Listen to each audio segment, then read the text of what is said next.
الحمد لله الحمد لله الذي هدانا سواء الطريق وجعل لنا التوفيق خير رفيق والصلاة والسلام على من أرسله هدى وبالاهتداء حقيق ونورا به الاقتداء يليق وعلى آله وأصحابه الذين صعدوا في مناهج الصدق بالتصديق وصعدوا في معرج الحق بالتحقيق أما بعد فاعوذ باللہ من الشیطان الرجیم بسم اللہ الرحمن الرحیم الم تر انا ارسلنا الشیاطین علی الکافرین وتعزهم عزا الم تر انا ارسلنا الشیاطین علی الکافرین تعزهم عزا فلا تعجل علیہم انما نعد لهم عدا رب یسر ولا تعسر وتمم بالخیر رب اشرح لی صدری ویسر لی امری واحلل عقدۃ من لسانی یفقہوا قولی اللہم ارحمنا بالقرآن العظیم۔ باب العلم انواریہ ایجوکیشنل سوسائٹی و جامعہ انواریہ حیدرآباد انڈیا کے زیر اہتمام تفسیر نصفی کا قسط وار درس بفضلہ تعالی جاری ہے۔ آج کا درس سورہ مریم کی آیت نمبر 83 سے شروع ہوتا ہے۔ الم تر انا ارسلنا الشیاطین علی الکافرین، کیا تم دیکھتے نہیں ہو کہ ہم نے ان منکرین حق پر شیاطین چھوڑ رکھے ہیں۔ تعزهم عزا، جو انہیں خوب مخالفت حق پر اکسا رہے ہیں۔ یہ تو ترجمہ ہے۔ مفسر کہتے ہیں پھر اللہ تعالیٰ نے اپنے نبی علیہ السلام کو تعجب دلایا اپنے اس قول سے، الم تر انا ارسلنا الشیاطین علی الکافرین، کیا آپ دیکھتے نہیں ہیں، کیا تم دیکھتے نہیں ہو کہ ہم نے ان منکرین حق پر شیاطین چھوڑ رکھے ہیں جو انہیں خوب مخالفت حق پر اکسا رہے ہیں۔ اے خلیناہم و ایہم، ان کو شیاطین اور کافرین کو ہم نے آزاد چھوڑ دیا ہے۔ یہ کس بنا پر تفسیر کر رہے ہیں؟ تو مفسر کہتے ہیں یہ ارسلنا الشیاطین میں ارسلنا عرب کے محاورہ ارسلت البعیر سے لیا گیا ہے۔ کہنا کیا چاہتے ہیں؟ ارسلنا ماخوذ ہے اہل عرب کے محاورہ ارسلت البعیر سے۔ عرب ارسلت البعیر کب بولتے ہیں جب کہ اونٹ کو کھلا چھوڑ دیتے ہیں، آزاد کر دیتے ہیں تو بولتے ہیں ارسلت البعیر، یعنی میں نے اونٹ کو چھوڑ دیا ہے، آزاد چھوڑ دیا ہے، تو یہ ارسلت البعیر سے ماخوذ ہے۔ تو معنی یہ ہے کہ ہم نے شیاطین کو اور کافرین کو کیا کر دیا ہے؟ آزاد چھوڑ دیا ہے۔ تو کہتے ہیں من ارسلت البعیر، یہ ارسلنا ماخوذ ہے عرب کے محاورہ ارسلت البعیر سے، اور عرب یہ کب بولتے ہیں جب کہ بعیر کو آزاد چھوڑ دیتے، اے اطلقتہ، تو ارسال کے معنی چھوڑنا، اسی وجہ سے ہم نے ترجمہ کیا کیا تم دیکھتے نہیں ہو کہ ہم نے ان منکرین حق پر شیاطین چھوڑ رکھے ہیں، تو ارسال کا معنی چھوڑنا ہے، یا تضمین کے ساتھ، یعنی تضمین کے طور پر اس کا معنی ہے مسلط کرنا۔ تو مسلط کرنا تو آیت کا معنی یہ ہے کہ کیا تم دیکھتے نہیں ہو کہ ہم نے شیاطین کو کافرین پر مسلط کر دیا گمراہ کرنے کے ذریعے سے کہ یہ شیاطین انہیں گمراہ کرتے ہیں۔ تو ارسال کا معنی یا تو تسلیط ہے تضمین کے طور پر۔ تضمین اس سے پہلے میں ذکر کر چکا ہوں، کسی فعل یا شبہ فعل میں دوسرے فعل یا شبہ فعل کے معنی کا اس طور پر دوسرے فعل یا شبہ فعل کے معنی کا خیال کرنا، اس دوسرے فعل یا شبہ فعل کے متعلق کو ذکر کر کے، جیسے کہ الا کا یہاں پر ذکر ہے۔ تو کہتے ہیں یا آیت کا معنی یہ ہے کہ سلطناہم، ہم نے شیاطین کو مسلط کر دیا ہے، علیہم اے علی الشیاطین، شیاطین پر، بالاغوا، گمراہ کرنے کے ذریعے، تعزہم عزا، جو انہیں خوب خوب اکسا رہے ہیں، خوب خوب اکسا رہے ہیں مخالفت حق پر۔ تعزہم عزا ای تغریہم علی المعاصی اغرا، اغرا یغری اغرا، از کا معنی بتا رہے ہیں جو انہیں معاصی پر خوب خوب اکسا رہے ہیں۔ اغرا مفعول مطلق۔ از اور حز یہ دونوں ملتے جلتے لفظ ہیں، یعنی مترادفان ہیں۔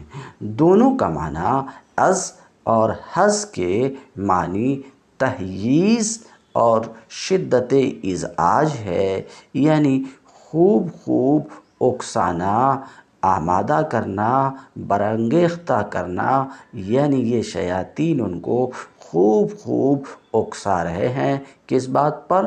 معاصی پر، گناہوں پر۔ فلا تعجل علیہم، تو اب ان پر اے نبی نزول عذاب کے لیے بےتاب نہ ہو۔ فلا تعجل علیہم بالعذاب، تو اب ان پر نزول عذاب کے لیے جلدی نہ کرو، بےتاب نہ ہو۔ انما نعد لہم عدا، ہم ان کے دن گن رہے ہیں، چوں ہی گنتی پوری ہوگی ان کی گرفت ہوگی۔ انما نعد لہم عدا، ہم ان کے دن گن رہے ہیں، ایک تفسیر تھی۔ دوسری تفسیر، ہم لفظی ترجمہ تو یہ ہوا یقیناً ہم ان کے لیے گن رہے ہیں، گننا یعنی ان کے اعمال گن رہے ہیں سزا کے لیے، بدلے کے لیے، اور ان کی سانسوں کو گن رہے ہیں فنا کے لیے۔ وَقَرَأَهَا ابن سماک عند المامون، ابن سماک نے اس آیت انما نعد لہم عدا کی تلاوت کی مامون رشید کے پاس۔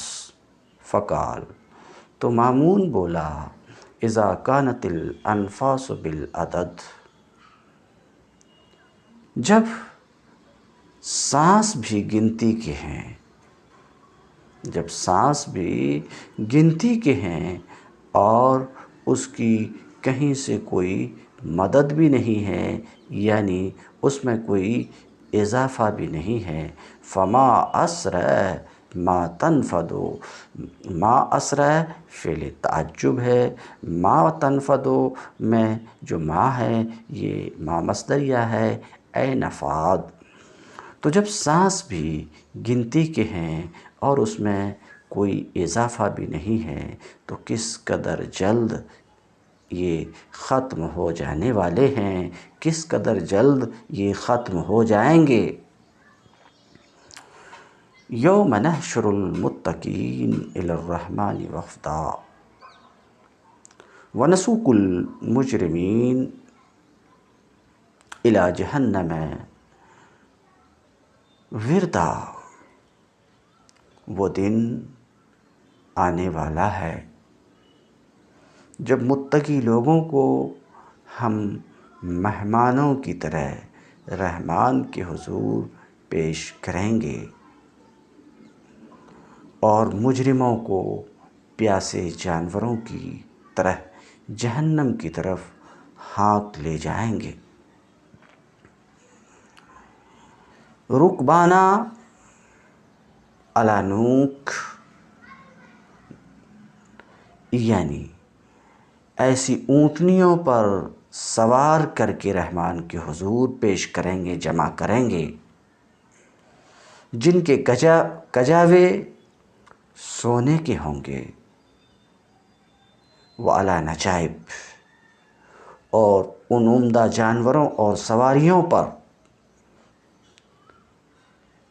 سوار کر کے رحمان کی حضور متقین کو جمع کریں گے، جن سواریوں کی سروجہا، جن سواریوں کی زینیں یاقوت اور زبرجد کی ہوں گی۔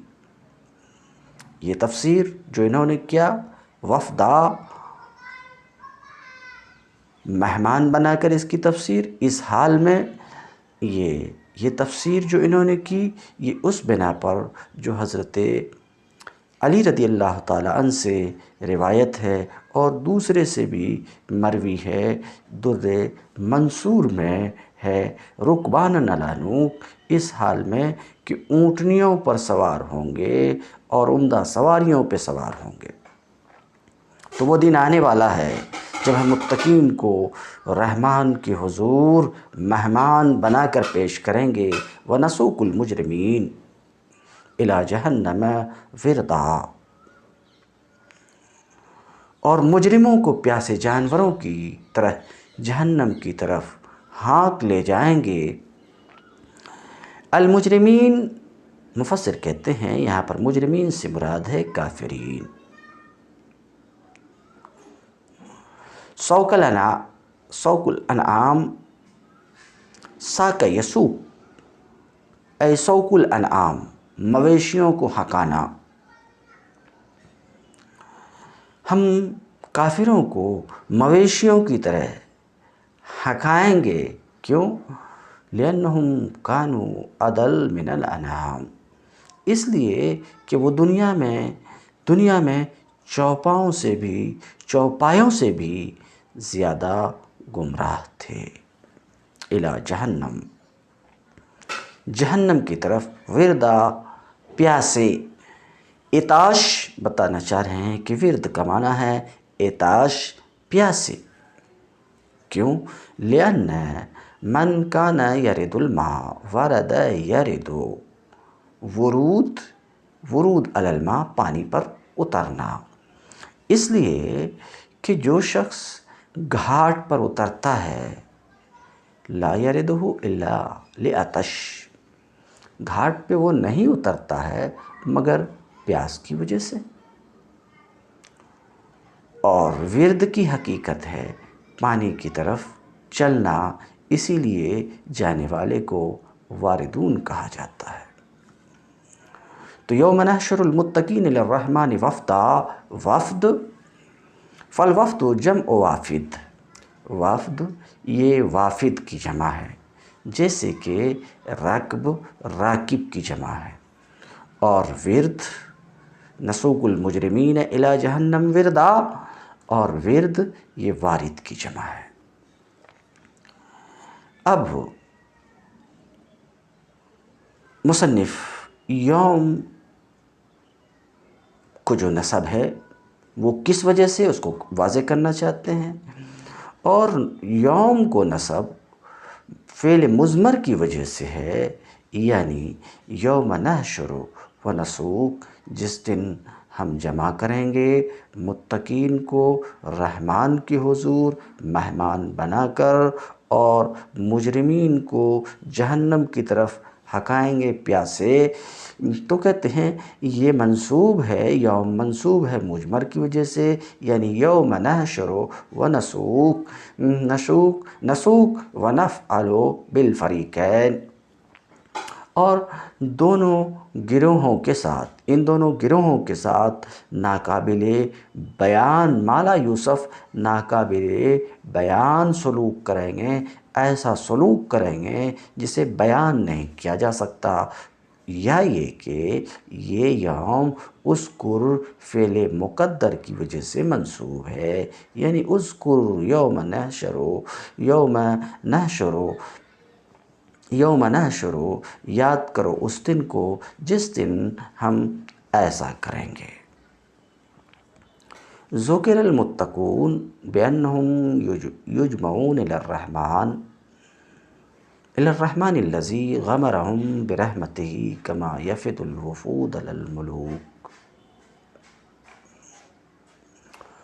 متقین کا تذکرہ کیا گیا، متقین کا ذکر کیا گیا کہ متقین کو یعنی ان کو اپنے اس رب کی بارگاہ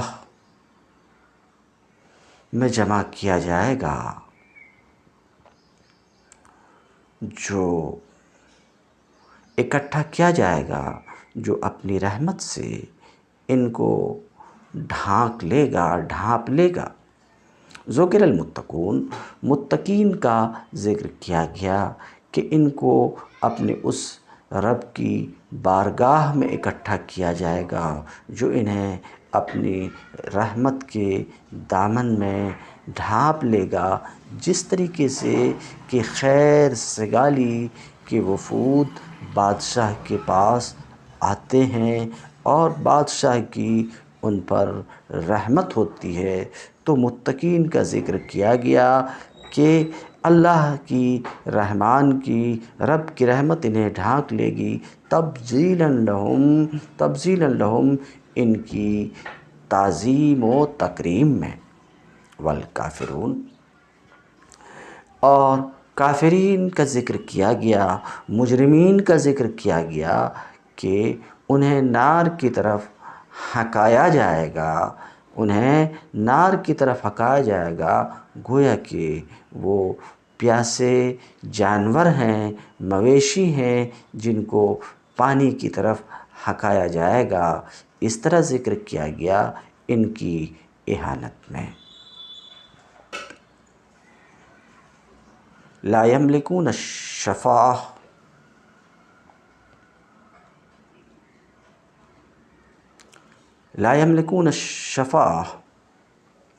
الا من اتخذ عند الرحمن عہدا۔ اس وقت لوگ کوئی سفارش لانے پر قادر نہ ہوں گے بجز اس کے جس نے رحمان کے حضور سے کوئی پروانہ حاصل کر لیا ہو۔ لا یملکون الشفاعۃ، حال، یہ حال ہے۔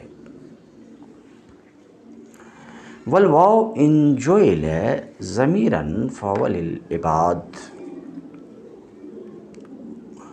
اور لا یملکون میں جو واو ہے اسے اگر ضمیر قرار دیا جائے، اسے اگر ضمیر مرفوع متصل قرار دیا جائے تو یہ ضمیر عباد کی ہے، یعنی بندے شفاعت کے، لوگ شفاعت کے مالک نہیں ہوں گے، لوگ سفارش کرنے پر قادر نہیں ہوں گے۔ تو کہتے ہیں واو کو اگر ضمیر قرار دیا جائے تو یہ عباد کی ضمیر ہے۔ اس پر سوال یہ ہے کہ عباد کا لفظ تو گزرا نہیں ہے، تو یہ ضمیر عباد کی طرف کیسے پلٹ سکتی ہے؟ تو اس کا جواب دیتے ہیں وَدَلَّ عَلَيْهِ ذِكْرُ الْمُتَّقِينَ وَالْمُجْرِمِينَ، عباد پر دال ہے متقین اور مجرمین کا ذکر، اس لیے کہ یہ متقین اور مجرمین عباد کی قسمیں ہیں، لہٰذا یہ ضمیر عباد کی طرف پلٹ سکتی ہے۔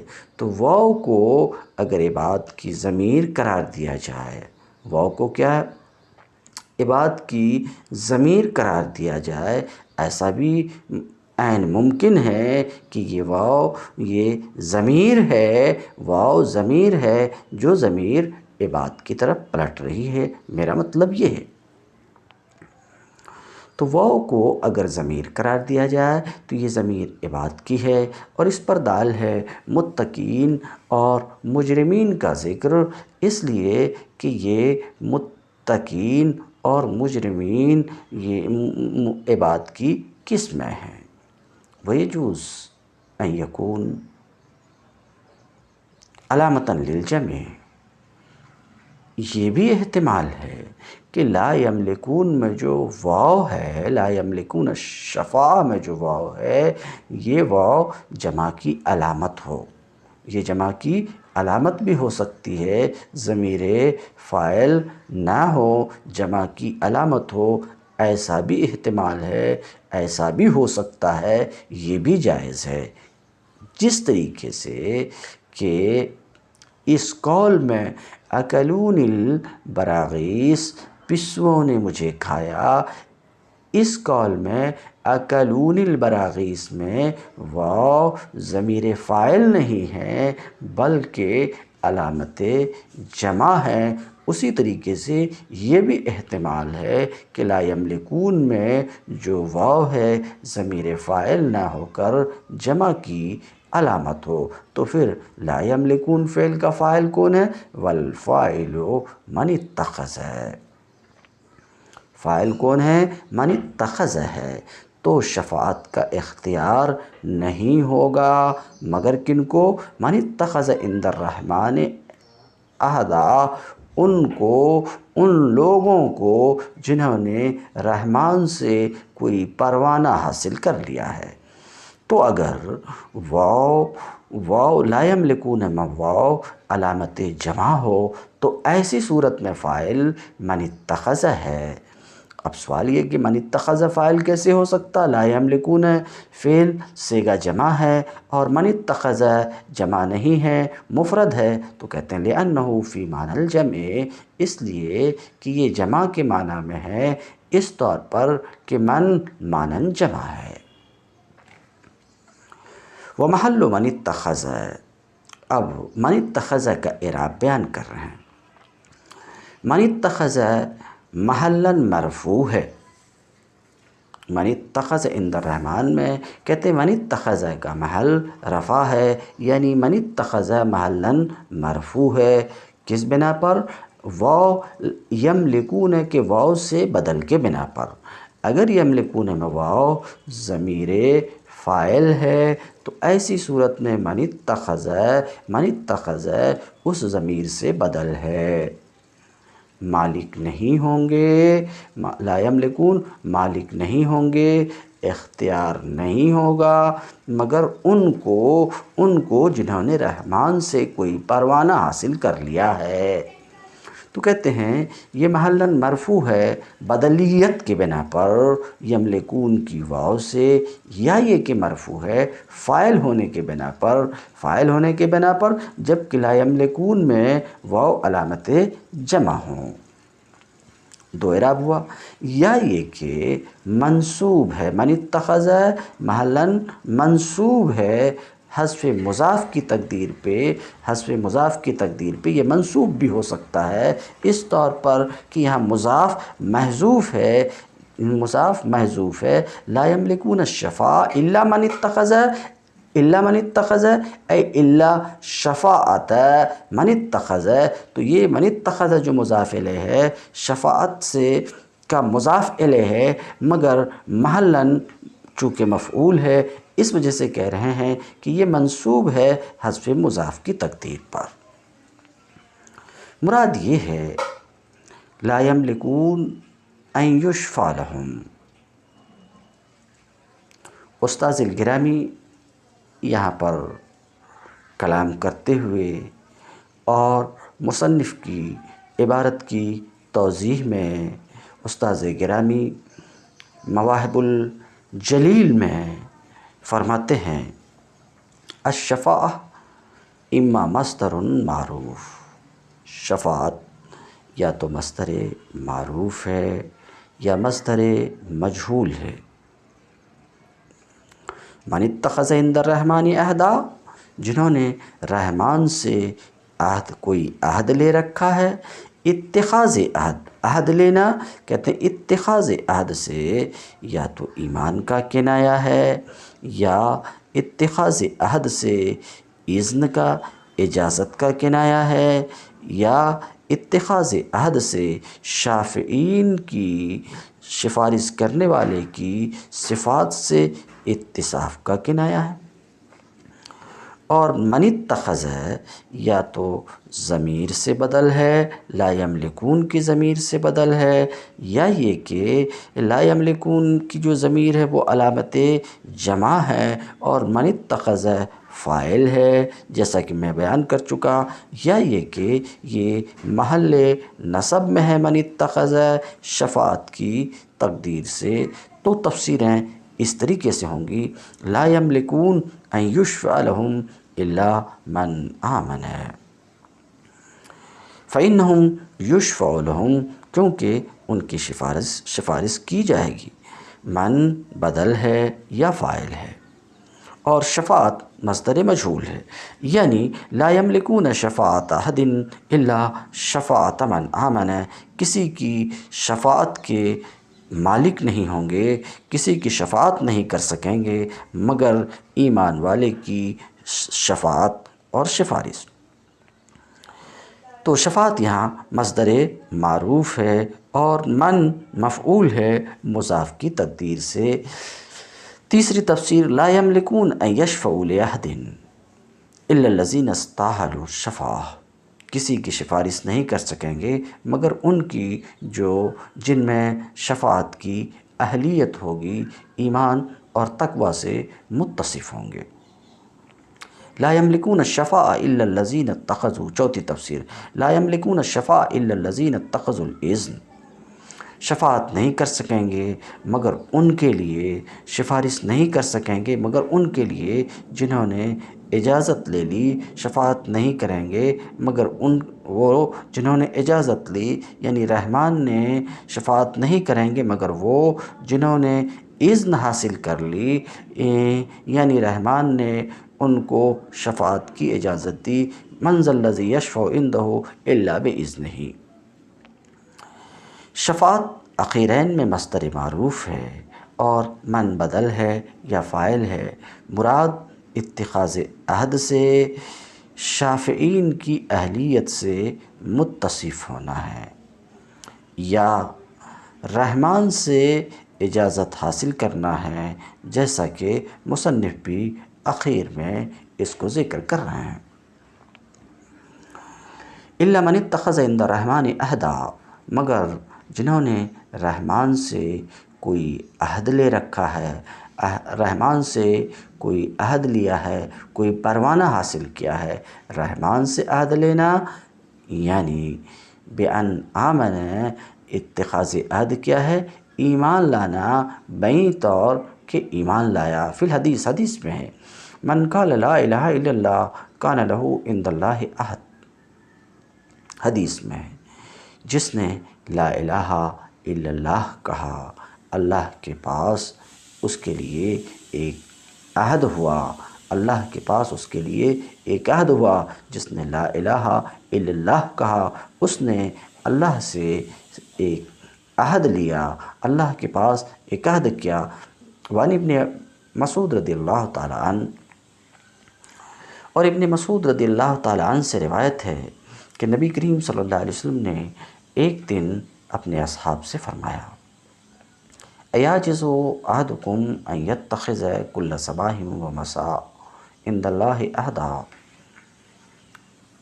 ابن مسعود رضی اللہ تعالیٰ عنہ سے روایت ہے کہ نبی کریم صلی اللہ علیہ وسلم نے اپنے اصحاب سے ایک دن فرمایا، کیا تم میں سے کوئی شخص بھی ہر صبح و شام اللہ کے پاس ایک عہد لینے سے عاجز ہے؟ قالوا، صحابہ نے عرض کیا، وکیف ذلک، اس کا طریقہ کیا ہے اے اللہ کے نبی، کس طریقے سے ہر صبح و شام اللہ سے ایک عہد ہم لے سکتے ہیں؟ قال، تو نبی کریم صلی اللہ علیہ وسلم نے فرمایا، یقول کل صباح و مساء، ہاں ہر صبح و شام اللہ سے ایک عہد لے سکتا ہے، وہ اس طریقے پر کہ ہر صبح و شام کہے، دعا کرے، اللہم فاطر السماوات والارض عالم الغیب والشہادہ انی اعہد الیک بانی اشہد ان لا الہ الا انت وحدک لا شریک لک وان محمدا عبدک ورسولک فانک ان تکلنی الی نفسی تقربنی من الشر وتباعدنی من الخیر وانی لا اثق الا برحمتک فاجعل لی عہدا توفینی یوم القیامہ انک لا تخلف المیعاد۔ اس کا طریقہ یہ ہے، نبی کریم صلی اللہ علیہ وسلم نے فرمایا کہ ہر صبح و شام اس طرح عرض کرے، اللہم اے اللہ، زمین اور آسمانوں کے پیدا کرنے والے، فاطر السماوات والارض، آسمانوں اور زمین کے پیدا کرنے والا، غیب اور شہادت کے جاننے والے، اے اللہ، آسمانوں زمین کے پیدا کرنے والے، عالم الغیب والشہادہ، غیب چھپی ہوئی اور کھلی ہوئی ہر ایک چیز کا علم رکھنے والے، انی اعہد الیک، میں تیرے حضور عہد کرتا ہوں، میں تیرے حضور عہد کرتا ہوں اس بات کا، میں تیرے حضور عہد کرتا ہوں اس بات کا کہ میں گواہی دیتا ہوں، میں گواہی دیتا ہوں ان لا الہ الا انت وحدک، کہ کوئی معبود نہیں ہے سوائے تیرے، لا الہ الا انت، تیرے سوا کوئی معبود نہیں ہے، اکیلی تیری ذات کے سوا کوئی معبود نہیں ہے، لا شریک لک، اور میں گواہی دیتا ہوں کہ تیرا کوئی شریک نہیں ہے، وَأَنَّ مُحَمَّدًا عَبْدُكَ وَرَسُولُكَ، اور میں گواہی دیتا ہوں کہ محمد تیرا بندہ اور تیرا رسول ہے، فَإِنَّكَ إِن تَكِلْنِي إِلَى نَفْسِي، کیونکہ اے میرے رب، اے میرے اللہ، اگر تو نے مجھے میرے نفس کے حوالے کر دیا، ان تکلنی الی نفسی، اگر تو نے مجھے میرے نفس کے حوالے کر دیا، تو قربنی، تو میرا نفس مجھے گناہ کے قریب کرے گا، اور تقربنی من الشر، تقربنی من الشر، میرا نفس مجھے شر سے قریب کرے گا اور خیر سے دور کرے گا، وَإِنِّي لَا أَثِقُ إِلَّا بِرَحْمَتِكَ، اے اللہ، آسمان و زمین کے پیدا کرنے والے، غیب و شہادت کے جاننے والے، مجھے تو صرف تیری رحمت پر بھروسہ ہے، میں تو صرف تیری رحمت پر بھروسہ کرتا ہوں، فاجعل لی عہدا، لہٰذا تو میرے لیے، فاجعل لی عہدا، میرے لیے ایک عہد بنا دے، میرے لیے ایک عہد بنا دے، میرے لیے ایک عہد بنا دے، جس عہد کو قیامت کے دن تو وفا مجھے عطا فرما، یقیناً تیرے وعدہ کے خلاف نہیں ہو سکتا۔ اللہ کے رسول فرماتے ہیں فَإِذَا قَالَ ذَلِكَ، تو جب تم میں سے کوئی اللہ کی بارگاہ میں یہ عرض کرتا ہے، طَبَعَ عَلَيْهِ بِتَابٍ، تو اللہ اس پر ایک مہر لگا دیتا ہے، اور اس مہر شدہ کو عرش کے نیچے رکھ دیا جاتا ہے۔ فَإِذَا كَانَ يَوْمَ الْقِيَامَةِ، پھر جب قیامت کا دن آئے گا، تو ایک پکارنے والا، نادا منادن، ایک پکارنے والا پکارے گا، أَيْنَ الَّذِينَ كَانَ لَهُمْ عِنْدَ اللَّهِ عَهْدٌ، کہاں ہیں وہ لوگ جن کے لیے اللہ کے پاس عہد تھا، پکارنے والا پکارے گا، فیدخلون الجنہ، تو ان عہد لینے والوں کو جنت میں داخل کر دیا جائے گا، تو انہیں جنت میں داخل کر دیا جائے گا۔ تو آیت میں من اتخذ عند الرحمن عہدا، عہد سے مراد یا تو اتخاذ عہد سے مراد ایمان ہے، یا اتخاذ عہد سے مراد وہ ہے جو ابھی آپ نے سنا، اتخاذ عہد سے مراد وہ ہے، یا یہ عہد الامیر الی فلاں بے قضا سے ماخوذ ہے۔ کب؟ اذا امرہ بہ، جب کہ امیر کسی کو حکم دے، یعنی اذن کے معنی رحمان سے کوئی عہد لیا، من اتخذ عند الرحمن، جس نے رحمان سے عہد لیا یعنی اجازت لی، تو اب معنی یہ ہوگا لا یشفع الا المامور بالشفاع الماذون لہ فیہا، یعنی سفارش نہیں کریں گے مگر وہی جن کو سفارش کا حکم دیا گیا، جن کو سفارش کی اجازت دی گئی، اور یہ وہی ہے من ذا الذی یشفع عندہ الا باذنہ۔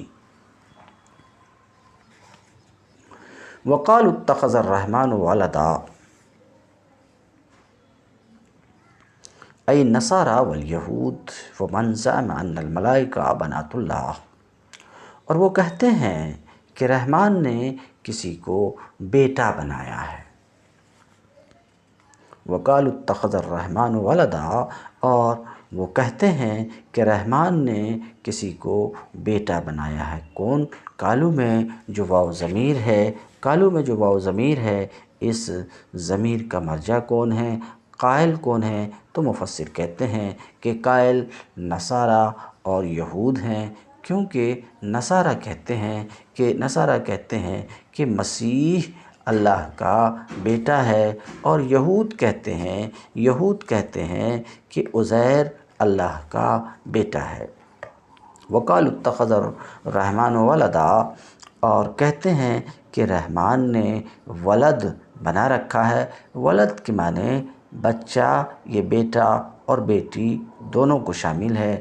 رحمان نے ولد بنا رکھا ہے، یعنی نصارہ اور یہود ایسا کہتے ہیں۔ اسی طریقے سے عرب کے وہ مشرکین بھی کہتے ہیں جنہوں نے یہ کہا کہ فرشتے اللہ کی بیٹیاں ہیں۔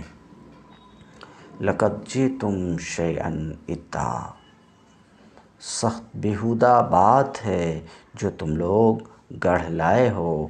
لقد جئتم شیئا ادا، سخت بیہودہ بات ہے جو تم لوگ گڑھ لائے ہو۔ خاطبہم بہذا الکلام بعد الغیبہ، اللہ نے ان کو مخاطب بنایا اس کلام کے ذریعے سے غیبت کے بعد، وہ التفات، اور یہ التفات ہے۔ کیا کہنا چاہ رہے ہیں؟ قالو کہتے ہیں، قالو میں ضمیر جو ہے وہ ضمیر غائب ہے، اور تم میں جو ضمیر ہے وہ ضمیر حاضر ہے۔ تو یہاں پر قالو میں سے جو مراد ہیں جو لوگ، وہی تم سے بھی مراد ہیں، مگر وہی مراد ہیں۔ تو یہ کس طور پر؟ تو جواب یہ ہے کہ یہ التفات ہے۔ کیا ہے؟ التفات اس سے پہلے کئی بار گزر چکا۔ یہاں کیا التفات ہے؟ غیبت سے خطاب کی طرف، اور التفات ہمارے کلام میں بھی شائع اور ضائع ہے۔ خاطبہم بہذا الکلام بعد الغیبہ، اللہ نے ان کو مخاطب بنایا اس کلام کے ذریعے سے، لقد جئتم اس کلام کے ذریعے سے، غیبت کے بعد، وہ التفات، یہ کیا ہے؟ التفات ہے، یا تو التفات ہے۔ اور امر نبیہ علیہ السلام، یا اپنے نبی علیہ السلام کو حکم دیا کہ وہ ان سے یہود نصارہ عرب کے مشرکین جو ملائکہ کے بنات اللہ ہونے کے قائلین ہیں ان سے وہ کہیں لقد جئتم شیئا ادا کہیں۔ والعد العجب او العظیم المنکر، اور عد لغت میں عجیب کو کہتے ہیں، او العظیم المنکر یا سخت بیہودہ بات کو کہتے ہیں۔ تو شیئا ادا سخت بیہودہ بات ہے جو تم گڑھ لائے ہو، معنی یہ ہوا۔ ادا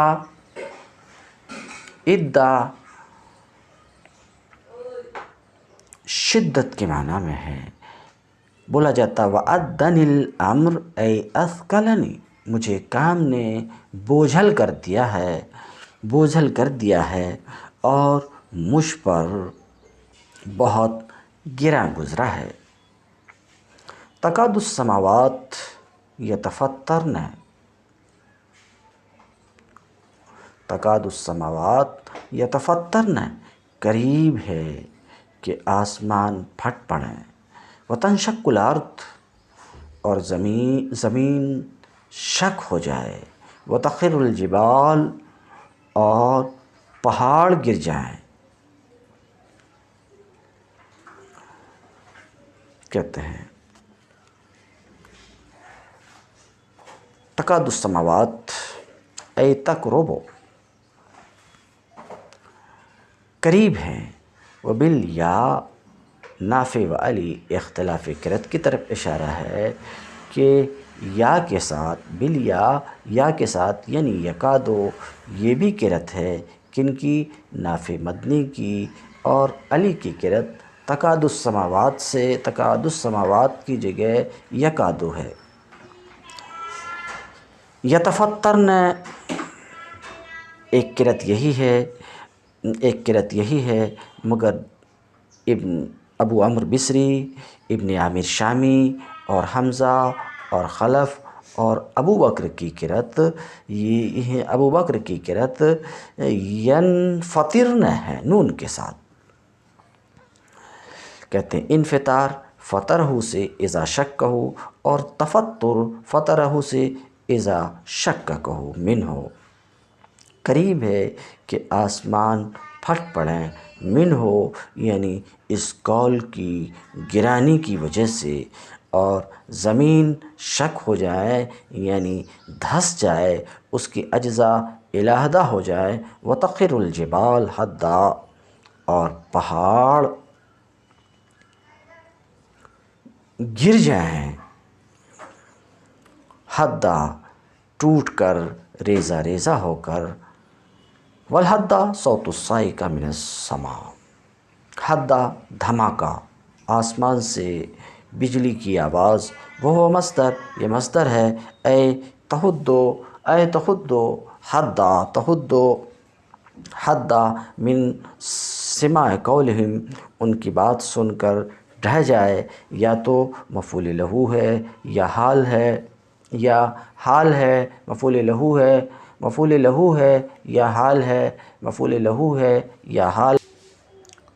وہو مصدر، حدن کا اعراب بیان کر رہے ہیں کہ حدن کو نصب کیوں ہے، تو بتانا چاہ رہے ہیں حدن یا تو منصوب ہے اس لیے کہ مفعول مطلق ہے، یا منصوب ہے اس لیے کہ مفعول لہو ہے، یا منصوب ہے اس لیے کہ حال ہے۔ کہتے ہیں ہوا مصدر، حدن مصدر ہے یعنی مفعول مطلق ہے، اے تحد حدا من سماع قولہم، یا یہ کہ مفعول لہو ہے، یا یہ کہ حال ہے، اے محدودہ ریزہ ریزہ ہو کر پہاڑ گر پڑے۔ ان دعوا للرحمن ولدا، اس وجہ سے کہ رحمان کے لیے ولد کا دعویٰ کیا، لأن سموا، کہ انہوں نے دعویٰ کیا رحمان کے لیے ولد کا، وہ محلہ اعراب بتانا چاہ رہے ہیں کہ اندہ محلاً مجرور ہے، اس لیے کہ منہ کی ہا سے بدل ہے اور مبدل من کی وجہ سے مجرور ہے، تو اندہ بھی محل جر میں ہے، یا یہ کہ منصوب ہے مفعول لہو کی وجہ سے، یعنی ان کے اس دعویٰ کی وجہ سے۔ اور غرور کی علت حد سے بیان کی گئی، اور حد کی علت رحمان کے لیے ولد کے دعویٰ سے بیان کی گئی۔ اور رفع یا یہ کہ محلاً مرفوع ہے اور فاعل ہے حدہ کا، یعنی ان کی دعا ریزہ ریزہ کرتے۔ للرحمن ولدا وما ينبغي للرحمن ان يتخذ ولدا، رحمان کے شایع نشان نہیں ہے، ما ينبغي للرحمن، رحمان کی یہ شان نہیں ہے کہ وہ کسی کو بیٹا بنائے۔ ام بغا مطابع بغا اذا طلب اے ما يتعطى له اتخاذ الولد، وما ينطلب ولو طلب مثلا لأنه محال غیر داخل تحت الصحة، وهذا لأن اتخاذ الولد لحاجہ ومجانسہ وهو منزہ عنہما۔ ام بغا یہ بغا کا متابع بن کر آتا ہے، اس کا معنی طلب کرنا ہے۔ مطلب یہ ہے کہ طلب شے کے بعد اس شے کے ہو جانے کی باری آتی ہے۔ اب اگر بالفرض اللہ تعالیٰ اپنے لیے اولاد کا طالب بھی ہو تو تب بھی اولاد اس کے لیے ممکن نہیں ہے، اس وجہ سے کہ اتخاذ ولد لڑکا بنانا حاجت و جنسیت کو چاہتا ہے، اور اس کی ذات ان دونوں باتوں سے پاک ہے، کیونکہ یہ دونوں نقص و عیب ہیں۔ وفی اختصاص الرحمن و تقریرہ مرات، اور رحمان کے اختصاص میں اللہ رب العزت نے اپنے صفات میں سے صفت رحمان کو مختص کیا یہاں، تو کہتے ہیں رحمان کے اختصاص میں وما ينبغي للرحمن ان يتخذ ولدا، رحمان کے اختصاص میں وہ تقریرہ مرات، اور بار بار اس کے تکرار میں، کئی بار اس کے تکرار میں اللہ تعالیٰ کا قول یوم نحشر المتقین الی الرحمن، اور قالوا اتخذ الرحمن ولدا وما ينبغي للرحمن ان يتخذ ولدا، کہتے ہیں بار بار کئی مرتبہ اس کے تکرار میں بیان، اس بات کا بیان ہے کہ انہ الرحمن وحدہ، تنہا وہی رحمان ہے، اس کے سوا کوئی اور لا یستحق ھذا الاسم غیرہ، اس کے سوا کوئی اور رحمان نام کا حقدار نہیں ہے۔ لأن اصول النعم وفروعها منہ، اس لیے کہ تمام نعمتوں کا سرچشمہ، اس لیے کہ اصلی و فرعی تمام نعمتیں اسی کی طرف سے ہیں، اسی کے پاس سے ہیں۔ فَلْيَنْكَشِفْ عَنْ بَصَرِكَ غِطَاؤُهُ، لہٰذا تم اپنی آنکھ پر سے پردہ ہٹاؤ اور اس بات کا یقین کرو کہ فَأَنْتَ وَجَمِيعُ مَا عِنْدَكَ عَطَاؤُهُ، اور اس بات کا یقین کرو کہ تم یعنی تمہاری اپنی ذات اور وہ سب کچھ جو تمہارے پاس ہے اسی کا عطیہ ہے۔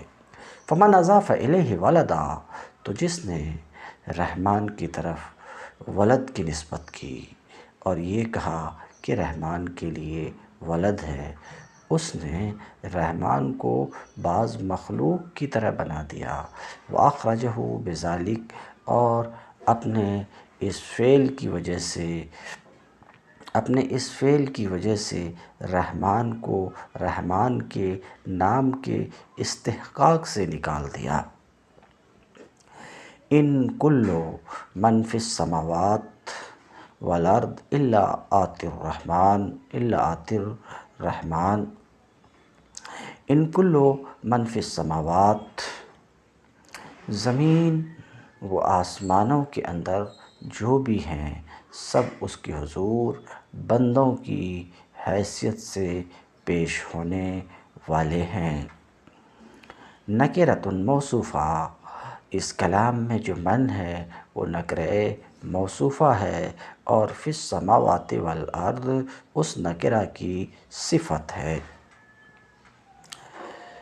موصوف صفت سے مل کر مبتدا ہے، اور خبر کون ہے؟ کہتے ہیں کل کی خبر موصوف صفت سے مل کر کل کا مضاف الیہ ہے، مضاف الیہ سے مل کر مبتدا ہے، اور کل کی خبر کون ہے؟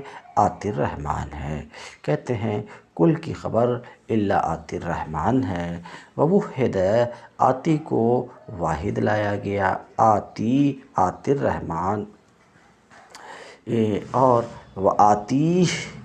آتی ضمیر کے ساتھ بہرحال واحد لایا گیا، حملاً علی لفظ کل، لفظ کل پر محمول کرتے ہوئے۔ کیا کچھ کہنا چاہ رہے ہیں؟ لفظ کل پر محمول کرتے ہوئے، یعنی آتی کو واحد لایا گیا اس لیے کہ کل کا لفظ یہ مفرد ہے، واحد ہے، کل کا لفظ واحد ہے، اس لیے آتی کو واحد لایا گیا لفظ کل پر محمول کرتے ہوئے۔ وہ اسم فاعل، اور آتی اسم فاعل ہے اتا یاتی سے، اور وہ مستقبل ہے یعنی یاتی۔ ہر کوئی رحمان کی بارگاہ میں حاضر ہوگا، عبدا بندہ بن کر، عبداً حال ہے خاضع ذلیل تابعدار بن کر۔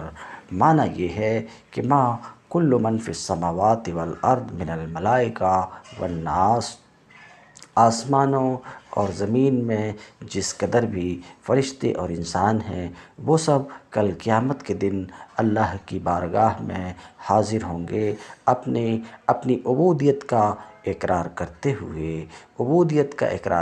ہوئے، اور ظاہر سی بات ہے بندہ ہونا، بیٹا ہونا، عبودیت اور بنوت یہ دونوں متنافی ہیں، دونوں ایک ساتھ جمع نہیں ہو سکتی۔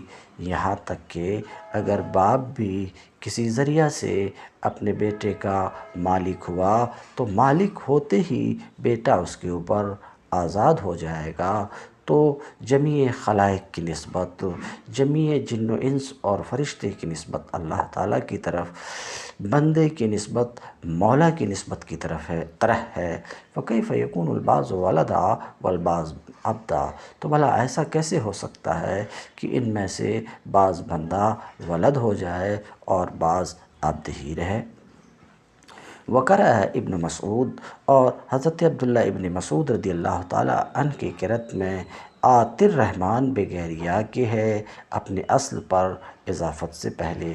لقد احصاہم وعدہم عدا، یقیناً اللہ نے ان کو شمار کر رکھا ہے، یعنی اللہ اپنے علم سے ان پر حاوی ہے اور ان کو محیط ہے۔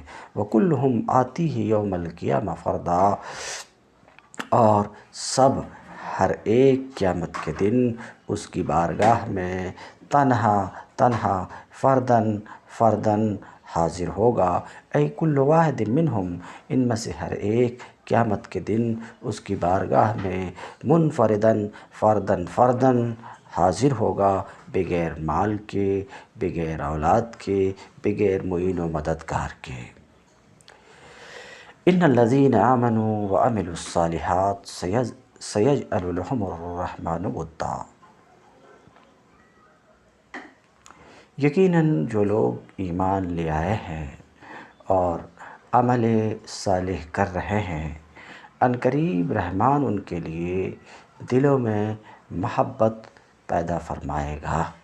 یعنی آج مکے کی گلیوں میں وہ ذلیل و رسوا کیے جا رہے ہیں، ایمان لانے والے، محمد صلی اللہ علیہ وسلم پر ایمان لانے والے رسوا کیے جا رہے ہیں، مگر اللہ رب العزت فرماتا ہے مگر یہ حالت دیر پا نہیں ہے، قریب ہے وہ وقت جب کہ اپنے اعمال صالحہ اور اخلاق حسنہ کی وجہ سے وہ محبوب خلائق ہو کر رہیں گے، دل ان کی طرف کھنچیں گے، دنیا ان کے آگے پلکیں بچھائیں گی، ایسی گھڑی قریب ہے، کیونکہ فسق و فجور، جھوٹ اور ریاکاری کے بل پر جو سیادت و قیادت چلتی ہو وہ گردنوں کو چاہے جھکا لے، دلوں کو مسخر نہیں کر سکتی۔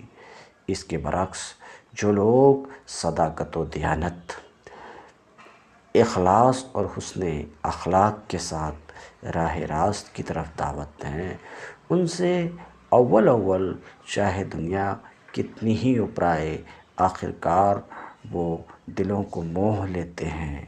بددیانت لوگوں کا جھوٹ زیادہ دیر تک ان کا راستہ روکے نہیں رہ سکتا ہے۔ ودن اے موطہ فی قلوب العباد، بندوں کے دلوں میں محبت پیدا فرمائے گا۔ قال ربی کہتے ہیں یحبہم ویحببہم الی الناس، اللہ ان سے محبت فرمائے گا اور ان کو لوگوں کے ہاں محبوب بنائے گا۔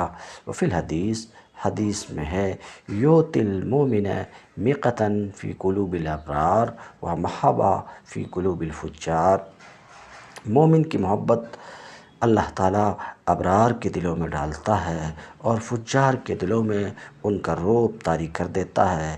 قتادہ سے مروی ہے ما اقبل العبد الی اللہ الا اقبل اللہ بقلوب العباد الیہ، قتادہ کہتے ہیں کہ جب کوئی بندہ اللہ کی طرف متوجہ ہوتا تو اللہ بندے کے دلوں کو اس کی طرف متوجہ کر دیتا ہے۔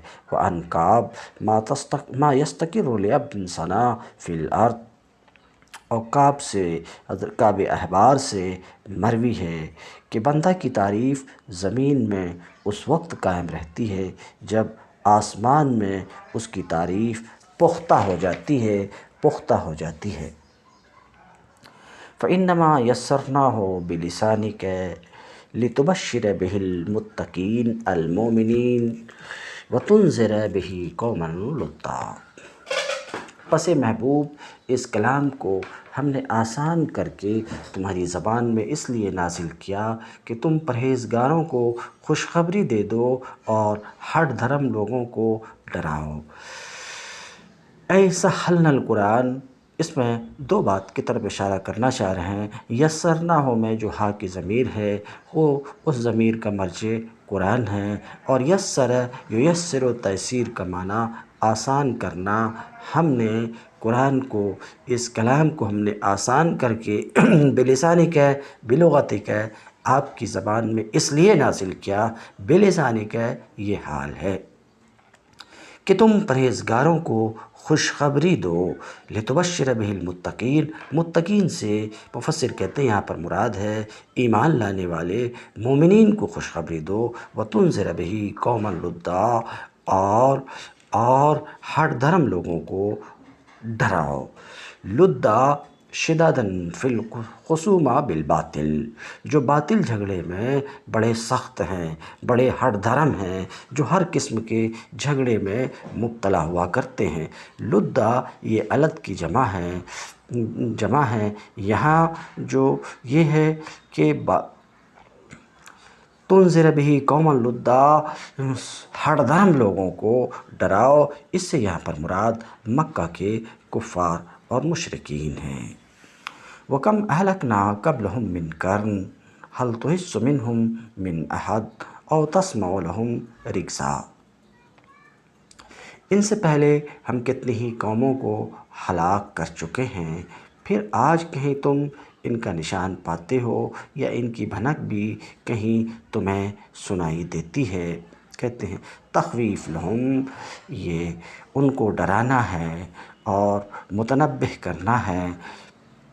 حل تحس منہم من احد، اے حل تجدو، کیا تم پاتے ہو یا دیکھتے ہو یا جانتے ہو؟